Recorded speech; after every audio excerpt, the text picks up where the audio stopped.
السلام عليكم ورحمة الله وبركاته. صباح وناكسن داوديال soo dhawaada aan idila wadaago war degdega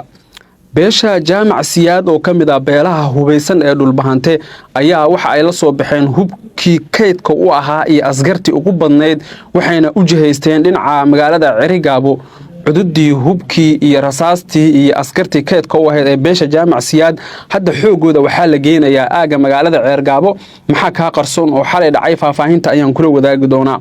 sidoo kale waxaan ku soo gudbin doonaa Suldaan Siciid Suldaan Cabdisalaam oo ku sugnaa Djibouti ayaa goordhow si degdeg ah ugu soo laabanaya gudaha gobolka Sanaag wuxuu dareemay culays waaweyn inta uu ku sugan yahay Djibouti in laga faa'iideysto beeshiisa hoose ayuu kulan degdeg ah la yeelan doonaa waxaan ku soo gudbin doonaa xasaradaha ka taagan gobolka Sanaag xaaladdu halkay ku dambeyn doonto iyo faahfaahinta oo dhameystiran qodobadaasi waxyaabo inagu soo kordha ayaan saaxiibayaal idin qaadaa dhigi doonaa ee soo dhawaada haddii taa markii kugu horeysay nagu soo bir subscribe leh Daraja Media waxaad la socon doontaa dhammaan wararka iyo warbixinada xasaasiga ah oo aan mar walba halkan ku daabacno aragtidaadana bal qaybta commentiga inoogu reeb maqaalkan inoo la garee beesha jaamac siyaad ee garaadka uu yahay garaad jaamac garaad Ismaaciil waxay xalay xili dambe soo bandhigeen hubkii ugu cuslaa taariikhda ee beeshu ay haysato gaadiidkii dagaalka ee kaydka u ahaa hubkii kaydka u ahaa iyo askartii kaydka u ahayd ayay beeshu soo bixisay haddaba hubkan waxa uu ka dambeeyay kadib markii habeen hore uu kulan degdeg ah ka dhacay magaalada Laascaanood kaasoo u dhaxeeyay Firdhiye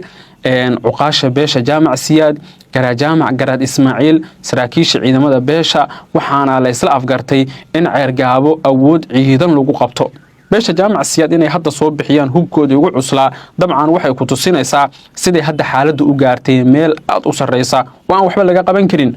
dhinacyo kala duwan oo aan la hadalnay qaarkood goordhow waxay tilmaameen in beesha jaamac siyaad ay arrinkan uga gal leedahay in ay ku difaacdo Cirigaabo maadaama Cirigaabo duulaano weyn ay ku soo wajahan yihiin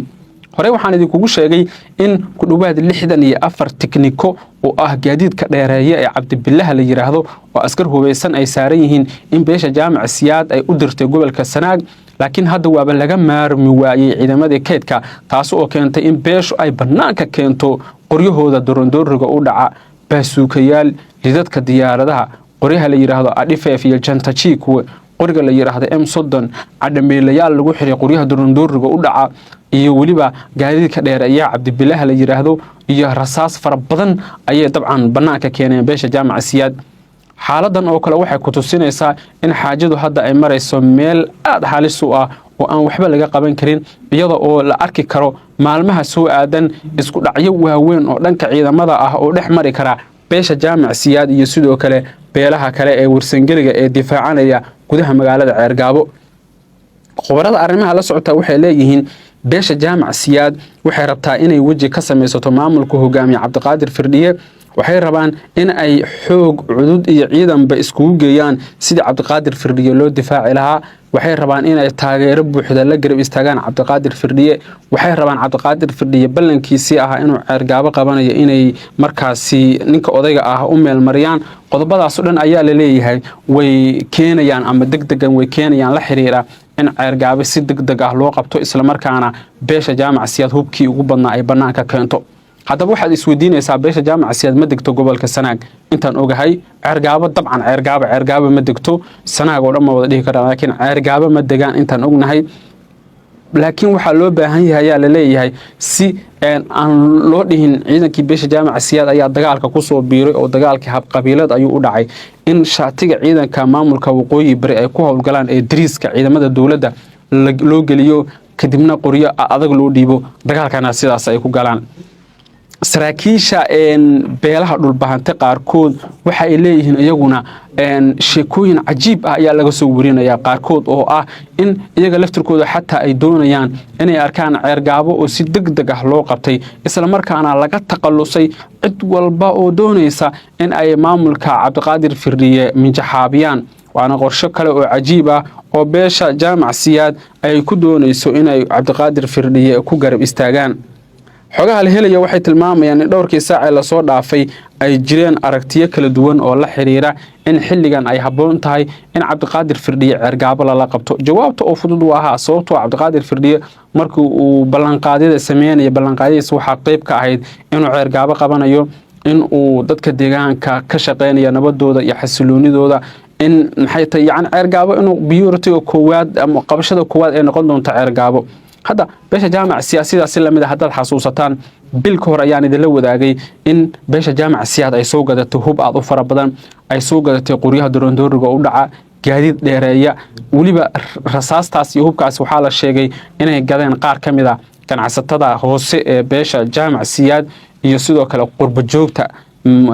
beesha u dhashay oo garaadku u sheegay in loo baahan yahay in maamulka la difaaco oo hoo iyo xoog iyo xeeladba yani la iskugu geeyo maamulka, isla markaana laga difaaco cid walba oo maamulka doonaysa inay carqaladayso.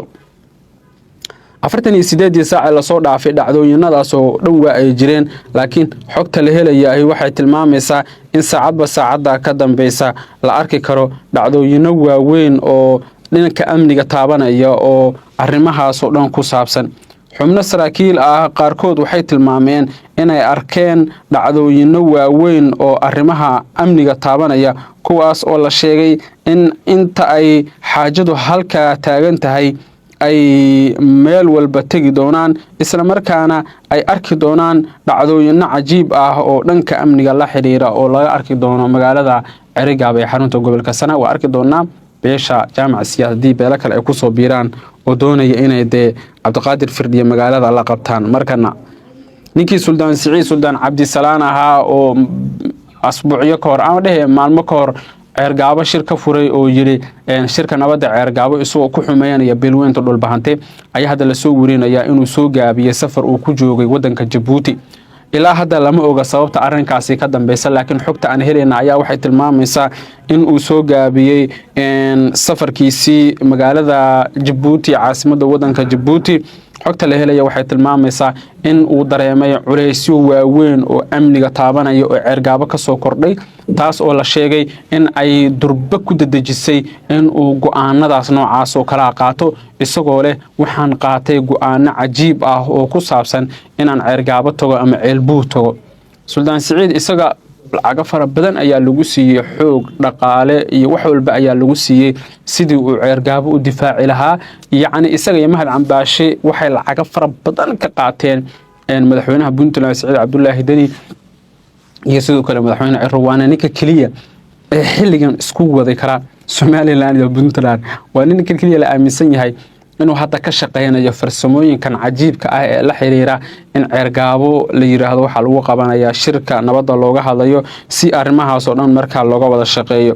xubno saraakiil qaarkood waxay goordhow ii sheegeen in ay jiraan dhacdooyino kala duwan oo la xiriira in beesha warsangeli laftirkoodu ay qaadayaan tallaabooyin kuwaas oo la sheegay in ay arrimaha mustaqbalka iyo masiirka taabanayaan.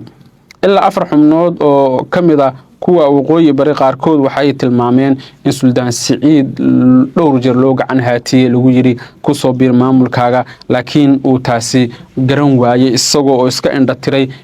shacabkiisa iyo baaqyada ka imaanaya. hadda waxaa la leeyahay Suldaan Siciid go'aankiisa ah inuu safarka soo yareeyo oo uu ceergaabo iyo ceelbuur ku soo laabto si maamulka waqooyi bari aysan arrinkan uga faa'iideysan ayaa waxay ku tusinayaan tabaryarida ayaa la leeyahay suldaanka iyo inta ku hareereysan oo dad badan ay aaminsan yihiin inay waxba qaban la'yihiin. waayahay ceelbuur ayuu dabcan tagi doonaa suldaanku, halkaas ayuu qorshayaashiisii hoose ka wadan doonaa iyadoo maamulka waqooyi bari ciidamadooda hadday noqoto ciidamo beeleedyada hadday noqoto askarta ay sameynayaan horumar aan innaba caadi ahayn oo dhinac walba ah. sababa la xiriira ayaa la leeyahay in horumaradan ay yihiin kuwo marba marka ka dambeeya tallaabooyin dheeraad ah qaadaya, isla markaana la xiriira qadiyadaha halkaasi ka taagan. haddii safarka uu soo gaato oo dabcan uu ku soo laabto ceelbuur ama ceergaabo ama hadaafatim ama tulooyinka kale ee gobolka Sanaag, maadaama suldaanka guud ee harti uu yahay, dabcan ciidamadii iyo arrimihii loo baahnaa ayuu isku dibiridi doonaa, wuxuuna ka shaqeyn doonaa dardargelinta gulufka dagaal ee ka dhanka ah maamulka waqooyi bari iyadoo aan la ogeyn sababta ugu weyn oo Suldaan Siciid uu dadkiisa uga bedelanayo in ceergaabo dagaal uu ka dhaco beesha dhulbahante iyo beesha warsangeli ee midoobay la kala furfuro oo aan la ogeyn weliba xaajadaasi halka ay ku dambeyn doonto. Laakiin dadka arrimahan la socday waxay leeyihiin haddii arrinku ay sidan ku sii socoto wax badan ayaa isbedeli doona oo ku saabsan xaaladaha halkaasi ka jira. Wayna arki doonaa dhacdooyinadii ugu dambeeyay ee ka taagan gudaha gobolka Sanaag, safarka uu soo gaabinayo Suldaan Siciid ee Ceergaabo la xiriira iyo wixii ka soo kordha. waxaan sidaas la mid ah idin ballan qaadayaa haddii ay jiraan dhacdooyin kala duwan oo degdeg ah oo la xiriira gobolka Sool ilaa gobolka Sanaag inaan si degdeg ah halkaan idinkugu soo timin doono annagoo abaarayna xaqiiqada runtana ka sheegana dhacdooyinada halkaasi ka jira. haddaba daawada soo dhawow haday tahay markii kugu horeysay nagu soo bir subscribe dhaha channelka Daraja Media waxaad la socon doontaan dhammaan wararka warbixinada dhacdooyinka xasaasiga ah iyo sidoo kale arrimo walba oo ku saabsan qadiyada halkaasi ka jira. waxaan sidaas la mid ah idin soo gudbin doonaa arrimaha ka qarsoon. soo dhawaada saaxiibayaal, maalinka ha idin wacnaado, subax wanaagsan, soo dhawaada.